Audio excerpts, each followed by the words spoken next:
Hey everybody, we're the Ohio guys, and today we're at Anime Central in Chicago, and today I have with me Taliesin Jaffe. How you Howdy. doing today, Taliesin? I don't know. I'm kind of fucked up in general. It's kind of hard to gauge. I think pretty good. Pretty good. Yeah.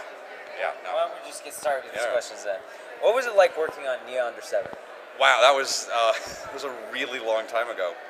Um, Nia was really cool because I'd just come out of like the most impoverished my life had ever been. I'd been living on top ramen and sadness, and the show was had so much to do with that kind of that overwhelming, crushing poverty and what it does to a person. And there was so much of that in there that I felt I had so much identification with the main character that it was an amazing relief. I will actually say, like just having it was like having a friend who was going through the same thing as I was. I could like talk to, and it was an amazing learning experience. Also, I had not been dubbing very long, and I was just picking up a lot of what would eventually become a little bit more normal and a little bit more normalized as the idea of how to get a dub to work. But it was amazing, and I miss it terribly. I will say, I love that show quite a bit. What was it working on Mongolian Chop Squad? Beck was actually that was much later. That was kind of recently. Beck was pretty rock and roll. It was the big challenge on Beck, other than working with a co-director for the first time, which was actually surprisingly simpatico. Everybody, Mike McFarlane and Chris Bevenstein, really kind of got a good groove going. It was mostly just trying to stay awake long enough to like keep everything going. We would go out and we would listen to a lot of live music, and we would kind of try and bring that sound to the show and really kind of figure out how to sculpt the personalities of those band members to give them each a really unique feel and a really unique perspective on building the band. It's a great show, by the way, if you haven't seen it. Like, if anybody hasn't seen it, it's one of those shows that can change your life. It's crazy. I highly recommend it. It's rock and roll music and just a phenomenal good time. That was a really good show. Thanks. Now, what was it like being a child actor? That's a very interesting question. It's hard to answer because I don't know what it was like not being a child actor. So it's a little tricky to like. I'm going to borrow from Will Wheaton, who described it better than anybody I've ever seen, which was it was a lot like being in a room where you're constantly expected to act kind of like an adult, but at the same time never given permission to be an adult, and you can't really you're sort of stuck in this kind of middle limbo point. It was I wouldn't trade it for anything. It was more fun than I can possibly even properly describe, and there's almost no context for how much fun it could be.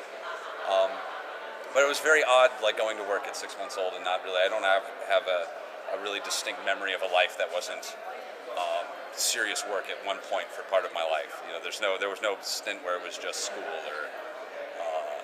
or just play. It was just there was always this looming work that has sort of been there forever. That was the weirdest bit of it, I think. So. Now, what was it like working on Read or Die TV?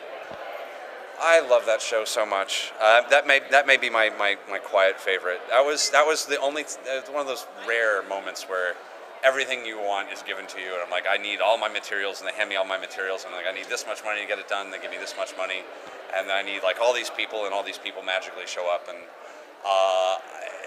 that was just one of those moments where everything was working perfectly. And I think there's a lot of what makes the show special is you can kind of see that these are a bunch of people having a really good time, and everybody was having a really good time, and we were just everybody having a show that gave an opportunity to put your best stuff forward and giving every actor a real chance to give an amazing performance. Patrick Seitz just does some amazing stuff with his character. There's so many people. I hate to. He's one I pick in particular just because he has that great. He got to like really play with his range in that show, and J.B. Blanc. There's so many. There's like too many people to even. The sisters themselves, the Nene, just everybody is such a. There's no one performance that stands out above any other. It's just an amazing ensemble. Now, is there anything that you can talk about that's coming out, or something that's recently come out that you'd like to plug? There's a lot I can't talk about. There's so much stuff I can't talk about right now. No. I can. Yes. I recently did a kind of fun sci-fi short film called The Viral Man, which you can at least find something on it on YouTube. What else? I've been working on a a show it was created by my friends Sax and Marisha. It's a Batgirl Spoiled. It's a Batgirl fan show with Stephanie Brown. It's really fun. The first episode's up. The second episode will be up pretty soon. And I did a tiny bit of tiny little cameo background thing for a Friends show called School of Thrones, which if you haven't seen, you should. And if you're a fan of Game of Thrones, it's phenomenal, and I highly recommend it. So that's what I got to plug right now. Okay. Yeah. Sounds good. And is there any social media networks, fan pages like on Facebook or Twitter that? If you want to just mostly hear me being kind of dirty and awful, Warren Ellis. I wish I was as good as Warren Ellis. Executive Goth on Twitter, Weirdo Goth, Executive Goth. And otherwise, I have a Tumblr, taliesinjaffe.com, which it's like just if you're interested just in what I'm working on and just process, that's where I will post like long form articles and like just previews of stuff coming up, stuff like that. So. Thanks for joining us today, No Taliesin. problem. And we've been the Ohio guys. I'm Ansel Young, guest speaker from Chicago, and this is Taliesin Jaffe. We'll see you next time.